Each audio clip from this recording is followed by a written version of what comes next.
Getting a breakthrough on YouTube has led to new content avenues. For example, we've started a building project. We're going to build a tower. No ordinary tower. Pliers? And we've been making great progress. This tower is going to be so tall, it's going to get us famous. Çıkış? Lütfen bana çıkışı verin. ¿Qué? Sorun nedir? ¿Qué?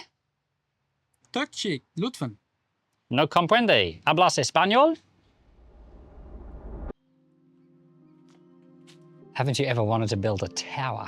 A lot of people have built towers.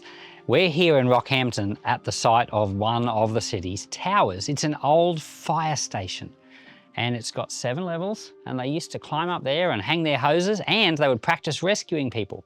Are you starting to feel unsafe? I was starting to feel unsafe when I had this idea. Well, this week we're recording Genesis 11. And a long time ago, people built a tower. It says in Genesis 11 that the people wanted to build a city with a tower that would reach to the heavens. They said, so that we will make a name for ourselves and not be scattered all over the face of the earth. Have you ever thought that that doesn't seem like such a bad thing? A lot of people do great things like build cities and build towers. What's the big deal? Why was God so annoyed that they were building a tower that he had to come down and mess it all up and mess up their languages?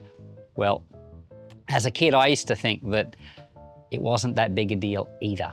But have you paid a little closer attention to what they were saying? They said, let's build a city with a tower that reaches to the heavens so that we will make a name for ourselves and not be scattered all over the face of the earth. Way back at the start of the Bible, the Lord specifically told Adam and Eve that they were to multiply and fill the earth. In other words, they were supposed to go all through the earth. And then later, when that didn't work, and God destroyed the world and we're back to Noah, and we're starting again, what did he say to Noah and his sons and their families? Same thing, be fruitful, multiply, and fill the earth. So within a very short amount of time, you've got people saying, we don't want to do what God said. We want to stay right here. We want to make it all about us and not about him. And we want to build a tower that reaches to the heavens.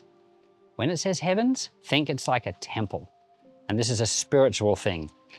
Well, I have a hunch, don't know about you, but I have a feeling that if they had kept on going down that route, we would have ended up with not flood version 2, because God promised not to do another flood, but some kind of another disastrous scenario. In other words, a reset all over again. Well, God wasn't going to do that. He knew what he needed to do, mess up their languages. And he did. And we've made an extended video where we talk about the tower. Was it really a tower or was it more like a pyramid? We talked about all things like the word Babel itself, which is where we get the English word Babel from. We've talked about a lot of extra things. It's in our longer video. You should check it out.